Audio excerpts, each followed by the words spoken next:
This episode of The Reality Check is brought to you by HelloFresh. Forget takeout. HelloFresh delivers all the ingredients for delicious, healthy meals anyone can prepare at home in less than 30 minutes.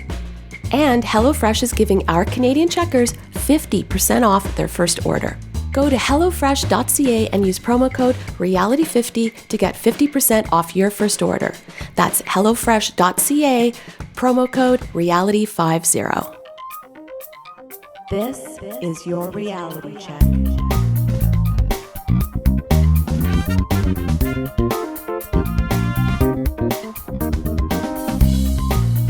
Hi everyone, and welcome to The Reality Check, the weekly Canadian show that explores a wide range of controversies and curiosities using science and critical thinking.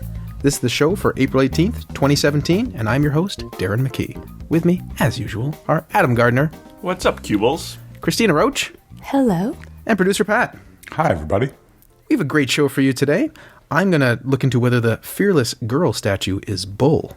Then producer Pat is going to give us another fantastic game that he often does. Finally, Adam is going to look into whether Neanderthal remains disprove the notion of survival of the fittest. Indeed. But first, Christina, tell us about a March for Science. Yes, with a public service announcement. So by the time this episode is out, it'll be the eve of the March for Science, a global movement with the aim of defending the vital role science plays in our health, safety, economies, and government. As we know, science, scientists, and evidence-based policymaking have been under attack recently. Particularly in the US, we're witnessing budget cuts, censorship of researchers, disappearing data sets, and threats to dismantle government agencies, which puts all of us, our health, food, air, water, climate, and the jobs of people in research and science fields at risk. If you support science, you can take a public stand and be counted to hold our leaders accountable. There are 514 satellite marches happening worldwide on Saturday, April 22nd. The stated purpose is advocating for evidence-based policymaking, science education, research funding, diversity, and inclusive and accessible science. I'll have links to each Canadian city holding a march in our show notes at trcpodcast.com. Great website. Currently, marches are planned in 18 cities across Canada. And that includes in BC, Prince George, Vancouver, Victoria, in Alberta, Calgary, Edmonton, Lethbridge, Saskatoon, Saskatchewan, Winnipeg, Manitoba, in Ontario, Hamilton, Kitchener-Waterloo, London, Ottawa, Sudbury, Toronto, and Windsor, Montreal, Quebec, and then finally in the Atlantic provinces, Halifax, Nova Scotia, and St. John's, Newfoundland. So for checkers outside of Canada, you can head to the website marchforscience.com for more info on how you can participate. Pat and I will be at the Toronto March, so if you're planning to go, look for us and say hi. Thanks, Christina. I'll be trying to make it to the Ottawa one. It may be April, but let's hope it's March weather. So, checkers, we sometimes talk about science being an art, but today I wanted to talk to you about actual art, because I think there are some interesting lessons about how popular beliefs tend to form around a subject. And we can bring some goddamn sophistication to this podcast, be talking about crap like that, am I right? As many as you probably know, I'm tempted to do the whole segment in that voice, but I won't. There is a famous statue of a bull in Bowling Green in the financial district in Manhattan, New York City. It's called Charging Bull and was created by Arturo de Modica in 1989. I think I've seen the statue in person and had always thought it represented the power of Wall Street. Even some punny reference to a bull market versus a bear market. Quickly asking the panel, have you heard of this famous bull statue in Wall Street, and what does it mean to you? Adam. I'd heard of the fearless girl statue, but prior to that, I'd never heard of the bull statue itself. Pat and Christina? Well, so I'm a keener. I looked it up when you put it in the show notes, but before that, no. I've seen it in person, and like you, Darren, I thought it was indicative of Wall Street money, the bull market, that sort of thing. Right. So recently, I saw some photos or headlines of a statue of a little girl that was standing in front of the Charging Bull statue, almost staring it down. I didn't know the context, didn't research it, just thought, oh, there's another piece of art, and it's nice that it seems some small girl is standing up to the representation of the Wall Street behemoth. While I'm not alone, I was wrong. And there's been quite the media controversy about these statues because de Modica has asked that the girl statue be removed. Oh. He's even been accused of being anti-woman, and even by the New York City mayor, Bill de Blasio, who extended the permit of the little girl statue to more than a year now because so many people liked it. He tweeted, "Men who don't like women taking up space are exactly why we need the fearless girl." So what's the issue here? Well, it turns out that the original statue was not commissioned, but was a work of guerrilla art. Not by monkeys, but, with a U. Oh. According to Greg Fallis, an article I link in the show notes at trcpodcast.com, in response to the 1987 stock market crash, Demotica spent 2 years creating Charging Bull, weighing about 7,000 pounds, and with about $350,000 of his own money. Wow. It was supposed Wow. I know. It was supposed to represent the strength and power of the American people. Without permission, he hauled it in and placed it in the financial district. People liked it, but the brokers didn't. They complained, police were called, it was removed and impounded. Then other people made a fuss about that, they complained, so then it was temporarily reinstalled. 30 years later, it is still on temporary loan to the city and it is owned by Demotica. Huh. Then, on International Women's Day, a statue called Fearless Girl by Kristen Visbal appeared in front of Charging Bull, about looks like 15, 20, 30 feet away. This seems organic and interesting, but not quite. As Fallis describes it, Fearless Girl was commissioned by an investment fund called State Street Global Advisors, which has assets in excess of $2.4 trillion. It was commissioned as part of an advertising campaign developed by McCann, a global advertising corporation, and it was commissioned to be presented on the first anniversary of State Street Global's, quote, Gender Diversity Index Fund, which has the following NASDAQ ticker symbol, capital S, capital H, E. So she. And finally, along with Fearless Girl is a bronze plaque that reads, "Know the power of women in leadership. She makes a difference." But that's she in all caps. Not referring to women in general, but the NASDAQ symbol. Now, while the She Index Fund does something supposedly good, it only invests in those companies that have more women on their boards, it is part of a capitalist system, so it seems a lot less subversive and more like slick marketing. As well, although it does try to invest in those companies, it is a passive fund that mainly tracks other indexes, so it doesn't have direct influence on other companies and their boards, even though they try to set up meetings and promote this agenda, which I think is a good one, by the way. Like most people, I didn't know the context. So if I heard that the Charging Bull artist wanted the girl statue removed, I would assume some of the things many people are saying about him. But I feel differently now because I'm informed. One could still try to argue that these symbols have a meaning different from their intention, larger discussion about the nature of art itself, meaning of the creator versus meaning of perception, and thus it is now a young woman fighting the patriarchy, but that seems like a comforting illusion instead of a murky truth. The lesson here is it is probably best not to have any opinion about anything unless you've had the time to look into the context of the issue. And that's no girl. I mean bull. I mean joke. So I just thought it was interesting to cover this because I thought, like everyone did, the little girl standing up to Wall Street, and instead that's not quite what it is. Quick question for the panel. The artist intended something very different from the common perception. And how does that relate to then this girl being used with the bull? I'd say it matters, whether everything coming together makes this statue being there right or wrong. There's no right answer to that. He never originally had permission to put this statue here in the first place. So he's sort of lucky to have the statue there. And if they want to put another statue there, well, it's your statue. You can take it and leave if you want. But yes, I totally understand that it is modifying his work of art, and he can be bothered by that. The statue seems like it's close enough in proximity that right now the bull on its own is no longer its own entity.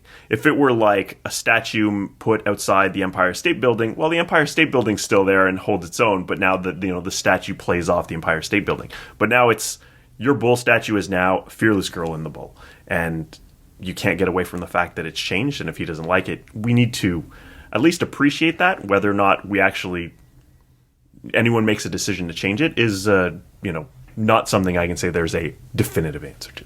Right. Pat and Christina, any thoughts? I think that it's evolved into something that's making its own statement, and people are appreciating it for that. I was just thinking when you were doing your segment, Darren, that I want to take a poll of friends of mine, because I bet you a lot of them think that it was some rogue artist that put that as, basically making a political statement. And that's the narrative that I kind of bought into as well without having looked into it very much. But I think it's cool that you can just take away from it what people are, which is it's this young girl staring down, the big bull on Wall Street, basically. I agree 100%. Like, if you take a look at some of Banksy's art, he builds on something that's already there. And I think that is legitimate art. True. So Yeah. I'm fine with it. Totally. Yeah. I think it's also like, I was talking to friends about this. Is there a legal issue here versus like the social one, right? Well, legally, they got the permit to put the girl there, and legally, the bull statue can still be there because it's on a temporary permit loan. So that's that. But I think socially it's interesting because certainly the artist, he feels his work is being co-opted, which makes perfect sense because now it's been accepted. He could just remove the bull. Oh, yeah, it kind of ruins the statue. Right, and then I think a lot of people be like, yeah, feminism beat patriarchy or something. Someone's going to come up with that narrative versus like, well, there's an artist who feels like he was being co-opted unfairly. The subset of the population is going to have that narrative. And the whole thing is very interesting.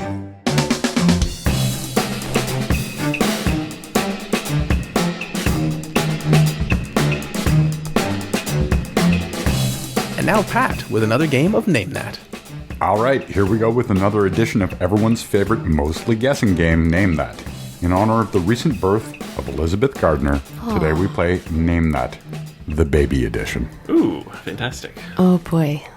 We have 6 questions. As usual, I'll give you a piece of information and then ask you to name that from the choices provided. We'll rotate the order. Christina, you're up first. Name that. How many is the most surviving children from a single birth? A, 4, B, 6, C, 8, or D, 10? I'm going to go with 8, C. Christina says C. Next is Adam. Well, I know Octomom's a thing. That's because she had 8 arms, Adam. Yeah, from Final Fantasy II, the North American version. I'm going to go with 10. I don't know. I don't have a good reason to back that up. I'm just going to go with 10. Lastly, Darren. I will also pick 10. Nadia Sulman claimed headlines across the world in 2009 when she gave birth to 6 boys and 2 girls in Bellflower, California. The babies were conceived with the aid of in vitro fertilization and were 9 weeks premature when they were delivered by cesarean section. So 6 plus 2 meaning 8. Yes. So Octomom is like the record. She is, yes. Okay. So not only did she get it right, but Christina's good at math. Question number 2. Adam, name that. What is the record for the largest number of children born from the same mother? A, 24, B, 32, C, 47, or D, 69? Jeez. That poor woman. I mean, you can't really have much more than one baby a year. And women are, only fertile for so many. So I'm going to go with, I believe 47 was one of the choices. Adam goes with C. Next is Darren.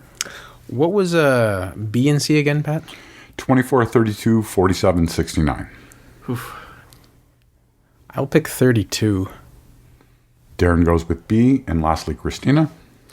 To Adam's comment there, I have a friend who has 2 siblings and they're all 11 months apart. Mm-hmm. I think I'm going to go with C47. Christina agrees with Adam, and the winner of this question is Pat. The first wife of Fyodor Vasilyev holds the record for giving birth to a total of 69 children. Oh, man. Wow. This includes 16 pairs of twins, 7 sets of triplets, and 4 sets of quadruplets. 67 of the 69 children were said to have survived infancy. Vasilyev also had 6 sets of twins and 2 sets of triplets with a second wife, fathering a total of 87 children. Oh, my God. Jeez. So is the story about the guy? So it's the woman. The woman had 69. Yeah. But he had more. But it's just interesting. How it was framed, right? So because of the time frame that this happened, they don't actually know the woman's name. Oh, patriarchy. Right. She goes through all that work. He's like, I had sex 50 times total. Look what I did. I guess I didn't factor in twins and triplets in there. Right. It kind of changed the math, right? Question number 3. Last Saturday, over 1 million people tuned into a live stream from Animal Adventure Park in New York State to watch April the giraffe give birth to a calf. Darren, name that. How tall is the average giraffe at birth? A, 2 feet, B, 4 feet, C, 6 feet, or D, 8 feet? Ooh. 6 feet? Darren says C. Next is Christina. Oh. You said 4, 6, or 8, right? 2, 4, 6, 8. Who do we appreciate? Pat. I'm going to go with B, 4 feet. Christina says B. And lastly, Adam. I've never seen a giraffe born, but I've seen videos of a horse being born, and I've seen a newborn horse, and they're pretty big compared to a full-sized horse. It's sort of like, how did that come out? So I'm going to say it's probably going to be pretty big, and I'm going to go with 8. I think it's funny that a baby giraffe could be taller than me. Adam says D, and Darren is correct. Yes. When baby giraffes are born, the animals average 6 feet and can weigh anywhere from 100 to 150 pounds. Baby giraffes are considered fully mature or adults around the time that they turn 4 years of age. Male giraffes will grow up to 18 feet and can weigh up to 3,000 pounds. Female giraffes can be up to 14 feet and weigh as much as 1,500 pounds when fully grown. Question number 4. Christina, name that. What was the age of the youngest person to ever give birth? A, 5 years old, B, 8 years old, C, 10 years old, or D, 12 years old? Ugh. Incidentally, I really wondered whether I should ask this question. Yeah, I can understand why. Yeah. I'd say B, 8. Christina says B. Next is Adam. Yeah, I mean, a woman needs to start menstruating. There's things that need to happen, but that can happen at some drastic ages. 5 sounds just way too early, so I'm going to also go with 8, even though, it's obviously ridiculously young. Adam agrees, and lastly, Darren. Yeah, I'm going to actually pick 8 as well, for the reasons everyone else has stated. So everyone says 8. Lina Medina from Peru gave birth by cesarean section in 1939 at age 5.5. Oh my God. Jeez. Medina's parents took her to a hospital believing that she had a tumor. The doctors found that Medina had entered into precocious puberty very early after her birth. The baby's biological father was never identified. Wow, that's heavy. It's like a medical oddity combined with like a just travesty. Yeah, absolutely. To make this really odd thing. So going into question number 5, I have Christina with 1, Adam with 0, and Darren with 1. Damn it. Is that it? My baby brain. Question number 5. Since we are a Canadian podcast and our national animal is the beaver, we should all know what a baby beaver is called, right? Oh, boy. Adam, name that. Is it A, a kit, B, a calf, C, a foal, or D, a pup? I'm going to go with C, foil, because that is a word I have never heard to describe a mammal before. So, here we go. Adam goes with C. Next is Darren. Kit, calf, foil, pup? Kit, calf, foil, or pup? Tinker, Tailor, Soldier, Spy. Sure, I'll pick Kit. Why not? Darren goes with A. And lastly, Christina. Well, producer Pat, I'm going to go with D, pup. Christina goes with pup. And Darren is correct. Damn it. Oh! Baby beavers are called kits. They're born fully furred with their eyes open and are able to swim within hours of being born. Cool. Last question. Darren is in the lead. Question number 6. According to the United Nations International Labor Organization, maternity leave should be a minimum of 14 weeks, should compensate for at least of 2/3 of normal earnings, and should be paid by national social insurance or public funds. Darren, name that. According to the ILO's 2014 report, how many countries meet this standard? 14%, 24%, 34%, or 44%? 14. Darren goes with A. Next is Christina. Yeah, I feel like it's pretty abysmal and probably A as well, 14%. But if you want any hope, you have to pick a different answer. No, I think that's the correct answer, though. Christina agrees with Darren. Lastly, Adam. I mean, I've recently looked at some of these numbers. It sounds like this is barely the case for Canada, in that I think we get 70% for a shorter amount, but not at all the case for the U.S., and I would think it's not the case for a lot of countries, and so I'm going to say 14%. So everyone agrees, and everyone is incorrect. Aw, boo. That's good. I'm glad we're incorrect. I'm glad it's more than 14%. Yes, that's true. 34%, 57 countries fully meet the requirements. Out of 193 countries in the United Nations, only a small handful do not meet a national paid parental leave law. Papua New Guinea, Suriname, a few South Pacific island nations, and the United States of America. Embarrassing. That is embarrassing, but that is good to hear, 34%. So Darren is your winner. Congratulations, Darren. I believe I get Adam's child. That's how it works. I think Vera will be disappointed, but I'm actually ready for the responsibility, so I'll lend it back to you. All right, let's play the tiebreaker just for kicks. Right. According to the World Health Organization, immunization currently averts an estimated 2 to 3 million deaths every year. This is good, but it could be better. Christina, name that. What is their estimate for the number of infants worldwide currently missing out on basic vaccines? A, 4 million, B, 9 million, C, 14 million, or D, 19 million? I'm going to say C, 14 million. Christina says 14 million. Next to Adam. I was going to go for double of the people it saves. So I'm going to say 9 million was the closest number. Adam says B, and lastly, Darren. It's a great question, Pat. I'm really not sure. It pulls at different intuitions. I'll pick 19. Darren says 19, and Darren cements his win. Oh. The estimate is 19.4 million infants. Damn. Which is horrible. That is horrible. Mm-hmm. A lot of work to be done. Thanks, Pat, for an interesting, although depressing game. Yeah, thanks for that fun game. Important facts, though, nonetheless. So, Darren, just before we get out of this, speaking of games that I make way too hard, a couple of times now I've asked listeners to try and identify famous drum tracks that I've used in the musical stings between segments. I asked listeners about 2 stings in a show a few weeks ago, and that turned out to be too tough. The first sting uses the drum track from James Brown's Funky Drummer. That sample has been used in songs by Public Enemy, Dr. Dre, Raekwon, and a bunch of other people, and no one got it. But the second sample was correctly identified by Graham Perrow as Wonderwall by Oasis. So well done, Graham.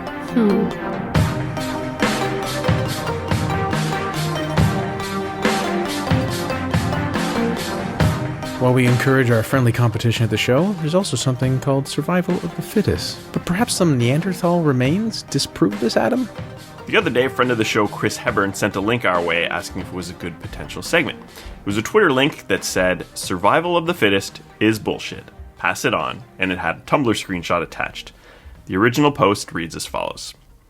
From Fandoms and Feminism, which I think is what Tumblr's all about, humans are a communal species that have banded together and cared for their sick, disabled, and elderly since before we were ever modern man. Resources were shared even as skills specialized. Capitalism isn't natural. A community should not have members dying of starvation or exposure while there is an abundance of resources. That isn't how it works. That isn't how it's supposed to work. And this quotes a more lengthy explanation from G. Terre, which reads as such. Okay, so my roommates are anthropology students, and their favorite example for debunking the survival of the fittest BS is Shanidar 1. Shanidar 1 is a Neanderthal who, at a pretty young age, was hit on the head hard enough to blind him. This also led to that side of his brain shutting down and withering his right arm and possibly crippling his entire right side. Not only that, but his skeleton also shows that at some point he broke a bone in his foot and, in addition to the other factors, resulted in a noticeable limp. There were some sources which say he likely had degenerative diseases. Arthritis was really common in Neanderthals. Going off of widespread ideas of primitive, no longer the word used in anthropology/academia to describe early modern humans, societies, Shanidar probably died really young, deliberately abandoned or killed. I mean, he was severely crippled, blind, etc. He couldn't contribute anything. He would have been a burden to society. right? Except he lived to be between 40 and 50 years old, about 80 in human years. This means that his social group had to have taken care of him for a minimum of 2 or 3 decades without his contributing anything significant to the group. This discovery, and Shanidar 3's, was huge because it basically proves that early humans had a concept of hospice. Early modern humans cared for the sick and the elderly, greatly extending their lifespan simply because they cared. Too long didn't read, the concept of someone needing to be useful or productive in society in order to be valued and cared for is a very modern concept, and our quasi-predecessors would be ashamed. An extra comment by E.K. Johnston. Also, Shanidar 1 was buried with flowers. They cared about him after he was dead too. So there's a lot to unpack here. So there's the original story, and then there's the actual comments about survival of the fittest. The person who tweeted this had it retweeted some 2.8 thousand times and liked 3.4 thousand times as of the writing of this segment. She had a response which attempted to clarify that she didn't really mean survival of the fittest, a long-established and respected scientific concept, but instead didn't like social Darwinism, a mostly abandoned concept which suggests Darwin's ideas can be used to inform eugenics or ethnic cleansing. These follow-ups didn't go viral and therefore weren't seen by thousands of people. The original piece clearly speaks about survival of the fittest being BS, so that is what I will be tackling. Let's first look at the validity of the anthropological evidence and then at the legitimacy of the commentary. So Wikipedia and other sources confirm the high-level details. The Shanidar cave in Kurdistan region of Iraq contains the remains of 10 Neanderthals dating back somewhere between 35,000 and 65,000 years. Shanidar 1 sustained some sort of blow to the left side of his face, which would have severely or totally blinded him in his left eye. His right arm was withered and fractured and healed in several places. This caused the loss of his lower arm and hand. He had some paralysis on his right side, which caused deformities, which likely caused a severe limp. So, partially true, but the details don't totally add up. Tumblr says totally blind, but it seems like he was partially blind, and Tumblr says possibly crippling the entire right side, but that equates to a pronounced painful limp. Hard to say exactly how mobile he would have been. Was he cared for? Probably. Was he a useless burden that only survived due to the help of others? Maybe. For the sake of argument, we can accept that it's entirely likely that this person was cared for by their tribe or family, where they would have died without that help. I don't think this contradicts the narrative scientists know about our ancestors. Specifically about the flowers, this was Shanidar 4, another one of the remains, so that aside wasn't really relevant, but it really didn't add anything to the discussion, as the final comments at the bottom of long Tumblr quoted posts often don't, because it's not a very good platform. So nice story. People aren't totally terrible. Faith in humanity restored.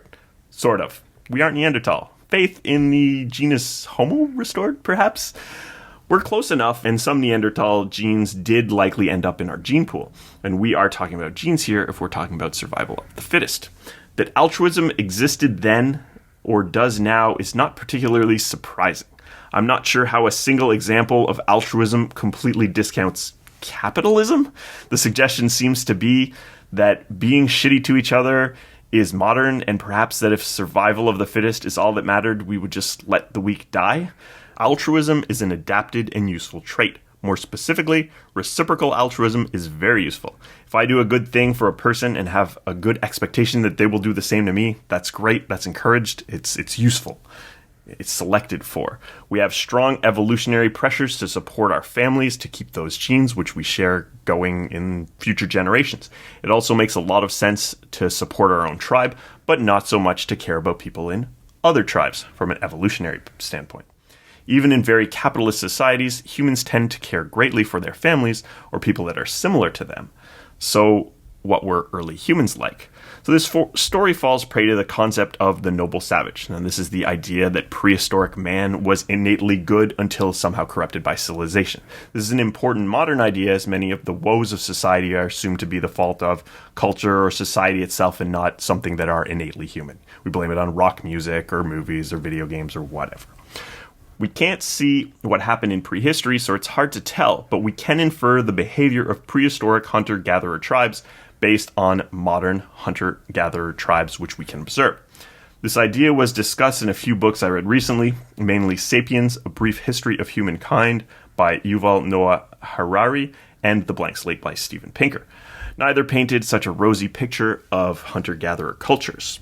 An Economist article on the subject suggests that 2/3 of modern hunter-gatherers are in a state of near constant tribal warfare. Nearly 90% go to war at least every year, and 25 to 30% of adult males die of homicide, that is, being killed by another human. Warfare death is estimated at 0.5% per year, which, if applicable to our current society, would mean 2 billion deaths throughout the 20th century. So there really are not a lot of deaths by war in modern society by comparison to this. So what does this tell us about how we should act today? Absolutely nothing. Using anthropology or evolutionary psychology to inform ourselves about what we humans are naturally inclined to do does not tell us what we should do. We are naturally predisposed to hatred, jealousy, murder, rape, prejudice, sexism, all sorts of nasty stuff. As cultures and as societies, we can improve upon our natures to better ourselves. We should be altruistic towards strangers, not because it comes naturally to us. It really doesn't. We should do so because logic and reason tells us it's right. If you choose to decide that this means that capitalism is a good idea or that communism seems like the best way to help the most people, that's an ideological decision that can't be determined solely by knowing what we are naturally inclined to do. Survival of the fittest is certainly not bullshit. We are inclined to do all sorts of terrible things, and some good ones. But this has little bearing on the legitimacy of survival of the fittest as a concept. The story of Shanidar 1 can be an inspiring one, but ultimately, let's not forget that Shanidar 1 likely has no descendants to keep his genes alive. Though the reasons for the Neanderthal extinction aren't definitively known, Homo sapiens may have killed many of them in violent conflict. It's only natural. Great overview, Adam. done. You hit all the main points. The picky person in me just wants to point out that some people think survival of the fitter is a bit better because Sure. you're comparing different individuals. I do think that the whole thing is so confused on so many levels.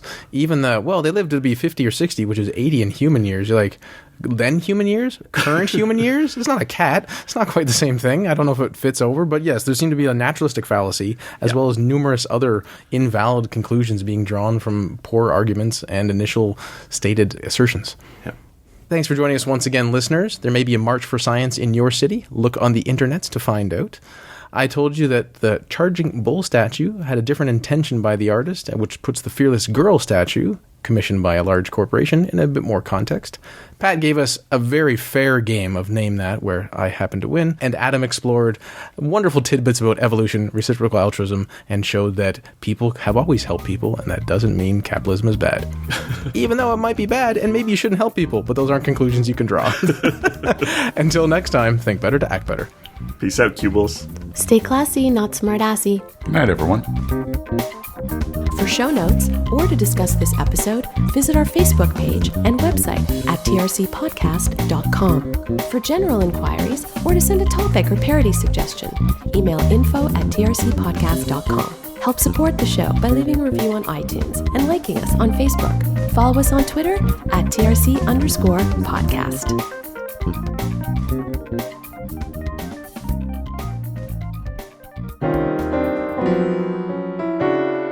Takes.